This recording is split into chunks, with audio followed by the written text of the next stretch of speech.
My beloved sisters and brothers, this is a sacred call, a holy invitation to all whose hearts are heavy, to all who seek not just peace, but presence, not merely blessings, but the blesser. Today is July 23, and we are gifted this very moment, not just to breathe, but to believe. Let us take a slow breath and gather ourselves into a place of reverence. For prayer, my dear ones, is not just words whispered to the skies. It is the soul's sacred dance with the divine. And today, oh today, we do not come for things, we come for God. Dear Lord, we come before you, not with a list of demands, but with a humble heart and trembling hands. We do not ask for riches, though we lack. We do not beg for miracles, though we ache. No, God, today we simply ask, draw us closer. Let the weight of your Spirit fall like gentle rain on the hardened soil of our hearts. let us feel you again. Not in the loud crash of thunder, but in the soft stillness of the morning. Not in the lightning, but in the whisper that says, I am with you. My dear heart, come sit with me. Sit in the quiet for a while. Lay down the heavy burdens of your striving. Put away your lists, your schedules, your wants. Turn off the noise that clutters your mind and hushes your spirit. Let your soul exhale, for this is sacred ground. We have spent so much of our lives asking for things. Asking for healing, asking for money, peace, solutions, favor, clarity. And while there is no shame in asking, for even Christ said, ask and it shall be given, there is something richer, something sweeter, something eternal, when we learn to seek not just the gift, but the giver. You see, beloved, it is a shallow faith that only seeks God when the bills are due or when the doctor gives the wrong report. It is a transactional love that only remembers God when trouble has come knocking. But oh, how radiant and rare is the soul who comes to the Lord just to say, here I am, not because I want something, but because I want you. That kind of soul is golden. Because when you seek only blessings, your joy is tied to outcomes. When things don't go your way, your spirit begins to shrink. You wonder if you prayed hard enough, if you gave enough, if God forgot you. But when you seek God himself, when your prayer is not fix it, but be with me in it, then you will never be without peace. Because God in his own wondrous way becomes your blessing. He becomes a warm sun that rises after your cold night. It becomes the hand you hold when everyone else lets go. He becomes a whisper in your chest when fear is loud in your mind. It becomes your breath, your light, your anchor. My child, some people go their whole lives and never learn this truth. God is not a vending machine. You cannot punch in the right prayer and expect a perfect product to pop out. No, he is the potter shaping you with pressure. He is the gardener pruning you with love. He is the shepherd walking with you through valleys, so you learn to listen for his voice. And oh, what a beautiful voice it is. Let me tell you something, precious one. God is not moved by polished prayers. He is moved by presence. When you show up to him in truth, when you come barefoot and broken, with no titles and no mask, and say, I just want to know you, heaven leans in. The angels hush. The Spirit moves. You may have come today with heavy questions. You may be waiting on a miracle, a door to open, a child to come home, a sickness to be healed, a burden to be lifted. And yes, you can ask him for those things. But don't let your relationship with God rise and fall on whether or not your prayers are answered in the way you expect. Because sometimes, child, the answer is God himself. Sometimes the healing is his nearness. Sometimes the miracle is that you're still standing, still breathing, still hoping, still loving. Don't you know how much God longs to be known, not studied like a textbook, not debated like a theory, but known, like a friend you trust, like a father who loves without conditions, like a safe place where your spirit can rest. And when you truly know him, you begin to see everything differently. You realize that blessings without God are hollow. You realize that a full bank account and an empty soul is still poverty. You realize that success without presence is failure in disguise. You realize that when God walks with you, even through the fire, you will not be burned. And so you stop chasing the wind. You stop bargaining. You stop measuring your faith by what you've gained. Instead, you begin to wake up each morning and say, Lord, let me feel you. Walk with me today. Whisper to me in the quiet. Remind me that I am yours. That kind of prayer, my dear, moves mountains, because you are not called to simply be blessed. You are called to be His. That is your truest identity. That is your deepest purpose. Not to acquire, not to achieve, but to abide. Abide in Him. Sit at His feet. Soak in His word. Learn His rhythm. Sing His name. And when the storms of life come, and oh, they will come, you will not be shaken, because your roots go deep into the one who never fails. I have lived long enough to tell you, I've danced in joy and wept in grief. I've stood on mountains and crawled through valleys. But through it all, through every high and low, I found one truth that never changed. God is enough. Not God plus success, not God plus answers, not God plus validation. Just God. And once you taste that kind of closeness, child, you will never again settle for religion without relationship or blessings without presence. So today, on this precious day, July 23, don't just ask for something new. Ask for someone eternal. Ask for God. Not His hand, His heart. Not His gifts, His glory. Not His provision, His presence. And I promise you, if you seek Him with all your heart, not part of it, not the clean half, not the Sunday half, but the whole messy, trembling, bruised, and believing heart, you will find Him. And when you do, you'll find everything you've ever needed. Because in Him, my dear, you are already home. There is a quiet power in struggle, a kind of invisible strength that shows itself only when the world around you begins to shake. We don't often choose the hard road. Oh no, most of us prefer the smooth path paved and polished.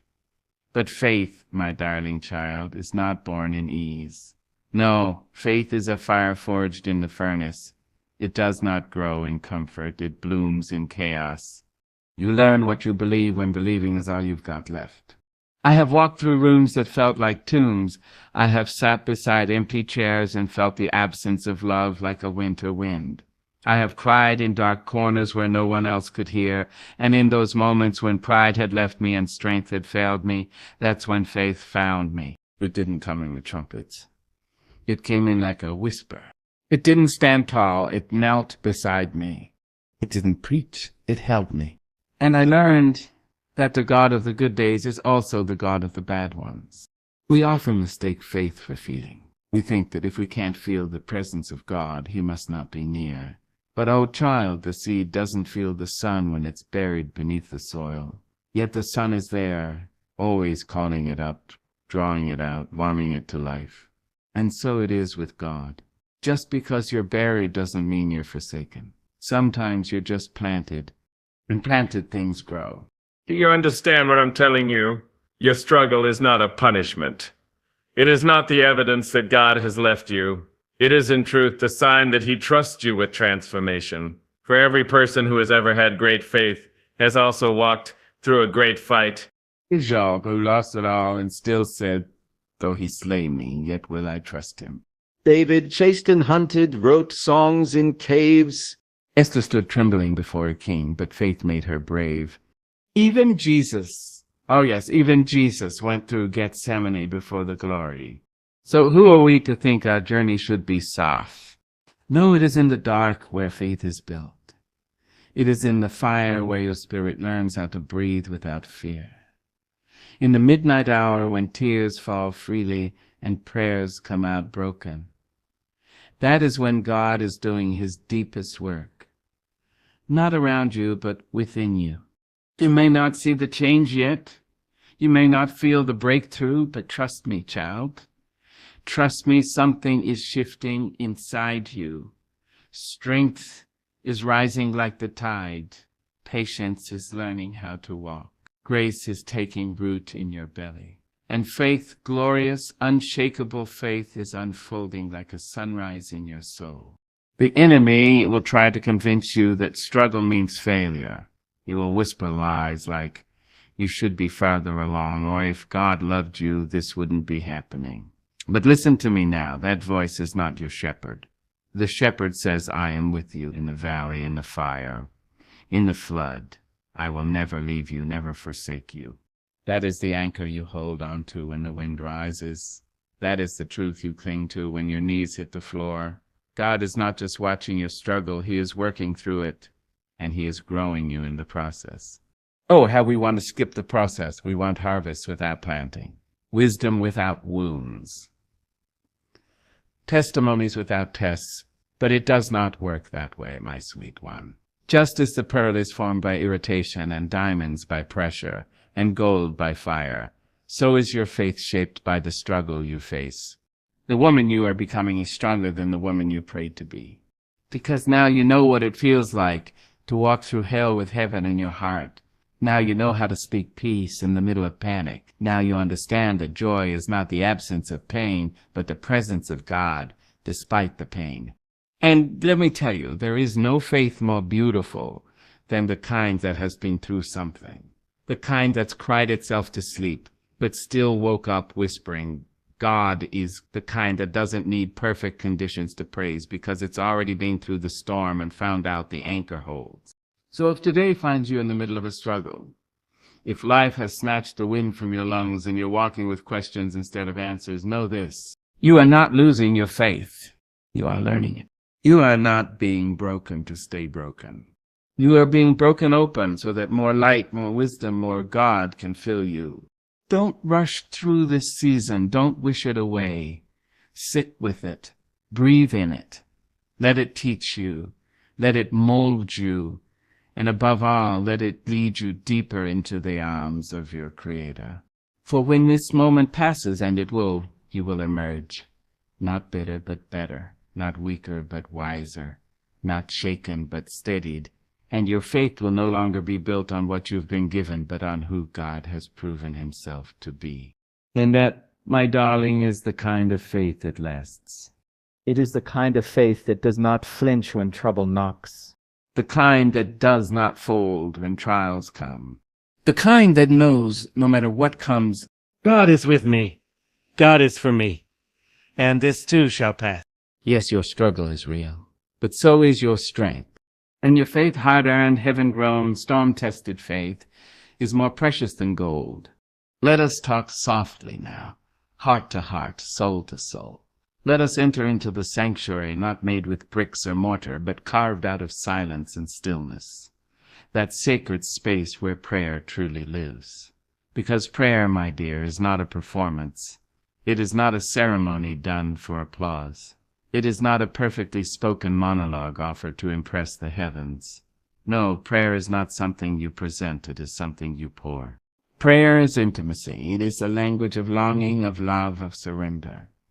It is not the height of your voice that reaches God, but the depth of your truth. God is not moved by eloquence, He is moved by honesty. He is not impressed by theatrics, He is drawn to the trembling whisper that says, Lord, I need you. Oh, how many of us were taught to dress our prayers in fancy clothes? We were told to sound holy, to speak in long verses, to make sure we were correct and clean and careful.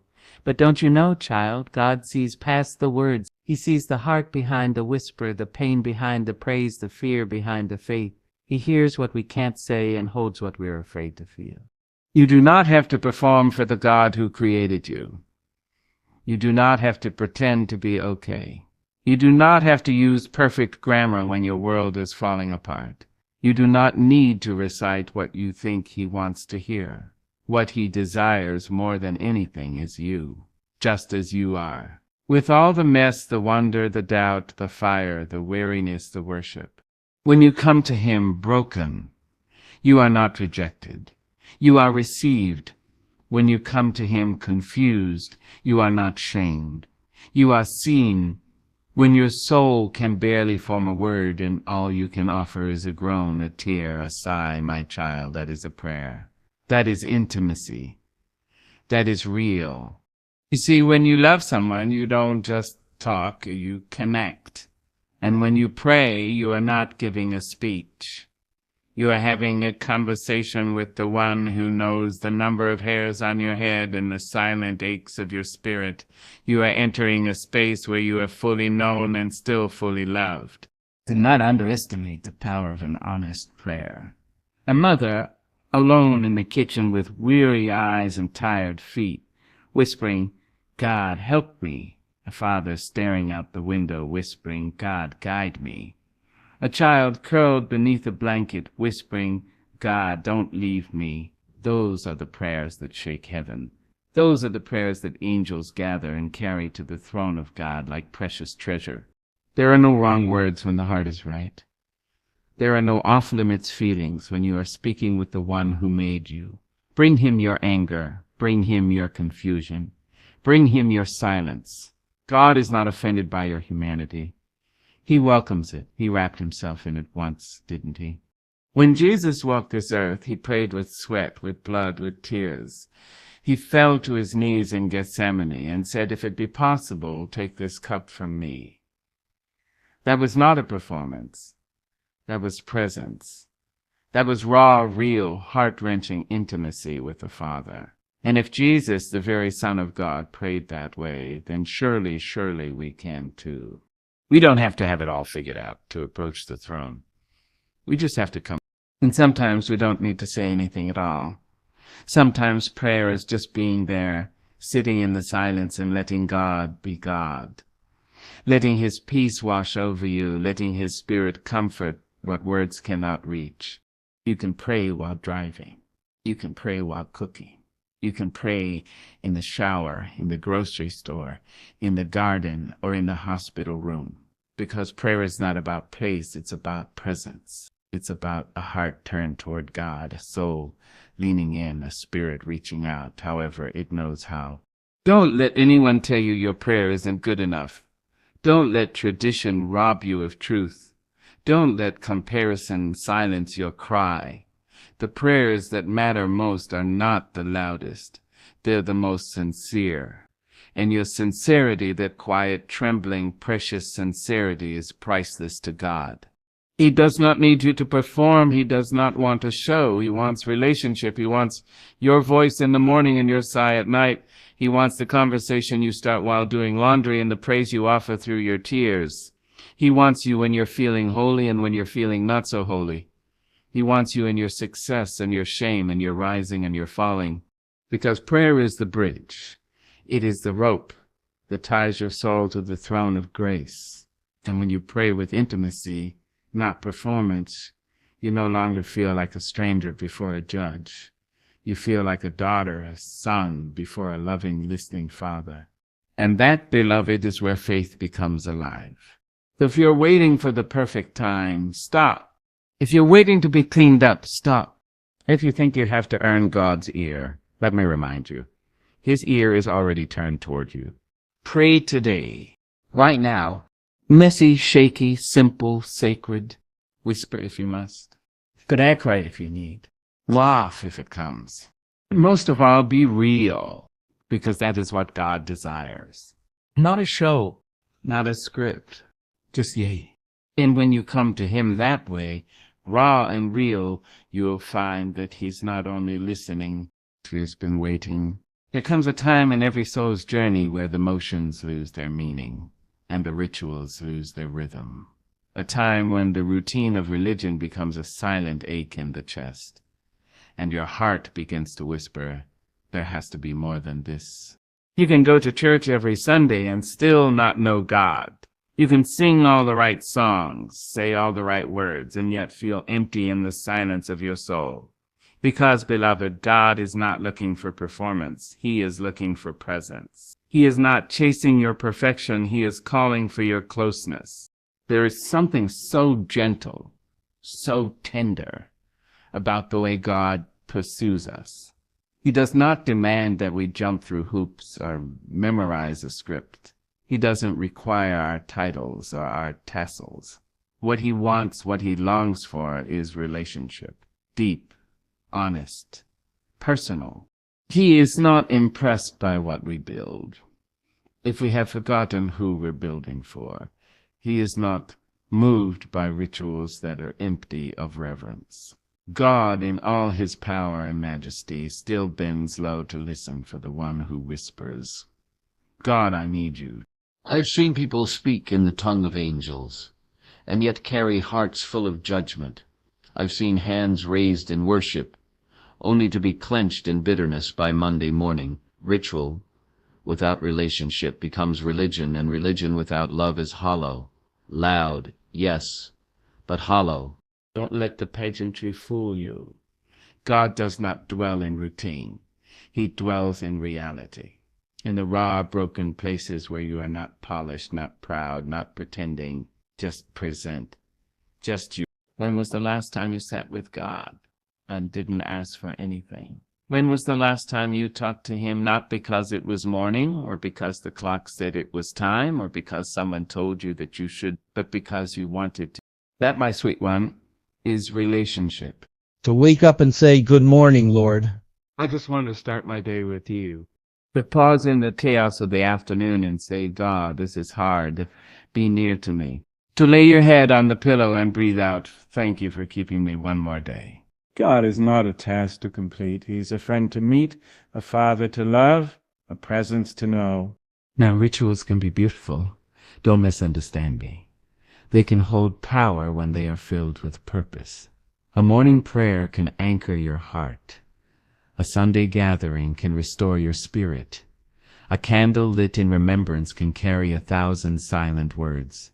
But when the ritual becomes more important than the relationship, when the form matters more than the faith, we have missed the heartbeat of God. He is not found only in stained glass and choirs. He is found in kitchens, in traffic jams, in laundry rooms, in grief, in joy, in youth. Remember the story of Mary and Martha. Martha was busy, oh, so busy, doing all the right things, preparing, hosting, serving. And yet, when Jesus entered the room, Mary did the one thing that mattered most. She sat at his feet. Not with a title, not with a task, just with time. And Jesus said that she had chosen the better part. So many of us have become martyrs in a world of demands. We measure our worth by what we do. We fill our schedules with acts of devotion, but forget to sit still long enough to hear his voice. But child, hear me. God is not checking attendance. He is looking at attention. He wants your eyes, your ears, your heart. Not once a week, not once a crisis, but every day in every way.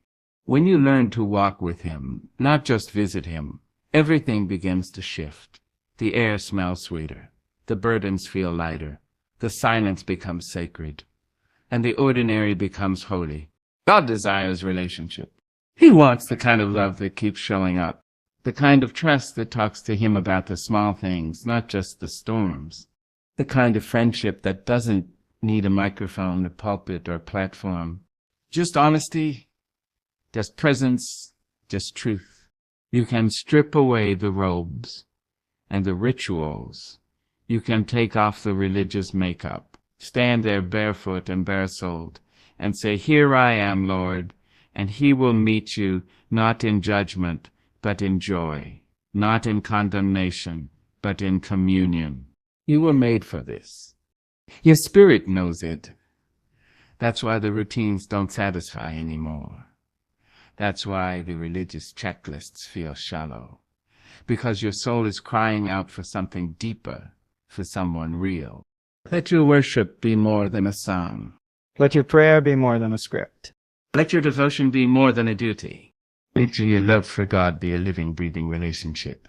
He already knows your flaws. He already sees your secrets. And still he says, come. Come when you're strong. Come when you're weak. Come when you're certain, and come when you don't know what to believe. Come to him not because you're perfect, but because you're his. That is the beauty of relationship. It doesn't require you to perform. It invites you to belong. And when you belong to God, truly, intimately, deeply, then even the rituals come alive again. Then the singing becomes celebration. The silence becomes sacred. The gathering becomes grace. Not because of the tradition, but because of the truth behind it. And the truth, beloved, is this. God didn't just come to build churches. He came to build connection. He didn't just die to give us rituals. He died to give us relationship. So take a breath. Let the weight of religion fall from your shoulders and step into something real, something tender, something eternal. God is waiting not with a clipboard, but with open arms. Not for your ritual, but for you. Sometimes the greatest miracles begin not with a bang, but with a whisper. Not with the earth shaking beneath your feet, but with the quiet bending of your will. You see, we have been taught to believe that change comes from effort, that if we try harder, push more, force the outcome, then surely something will shift. But true transformation, child, doesn't come through control. It comes through surrender. Ah, yes, surrender. That sacred and scandalous word. The world sees it as weakness, but heaven calls it worship. The world says, fight for what you want, but God says, release what you're holding. And oh, how hard it is for our hands to let go. We cling to the familiar, to the predictable, to the illusion of power. We clutch our plans, our timelines, our dreams, all wrapped up in fear and pride, and call it faith. But real faith, real mountain-moving, soul-freeing faith, begins where control ends. It begins when you open your hands and say, Lord, I don't have all the answers. I can't fix it. I can't carry it.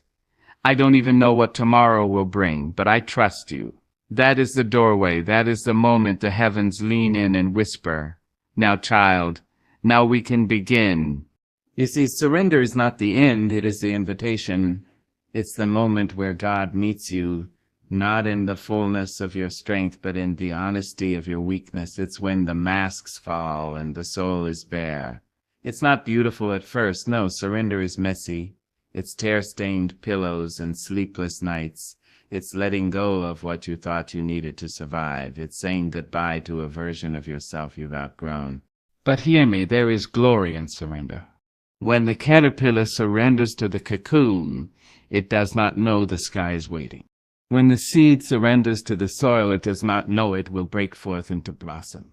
When the heart surrenders to God, it does not know the healing, the joy, the purpose, the peace that is about to bloom. Surrender is not death, it is rebirth. But it begins small, quiet, humble, like a whisper in the night, like a breath drawn between sobs, like a single word, yes. Yes, Lord. Yes to your way. Yes to your timing. Yes to your pruning. Even when it cuts deep. Yes to your silence. Even when I long for answers. Yes to your love. Even when I feel unworthy. Oh, my dear, I know what it means to hold on tight. I know the fear of letting go, the way your mind screams. What if? What if it doesn't work out? What if he doesn't catch me? What if the unknown swallows me whole? But let me tell you this. God has never dropped a soul that trusted him. He has never asked you to surrender just to see you suffer. Every time he calls you to release, it's because he wants to replace. Every time he asks you to lay something down, it's because he wants to lift something greater up inside you. We must learn to trust the God who sees what we cannot. We must learn to believe that when our hands are empty, his are already full, full of plans, full of mercy, full of beauty we haven't yet imagined. Surrender is not a sign of giving up. It is a sign of growing up.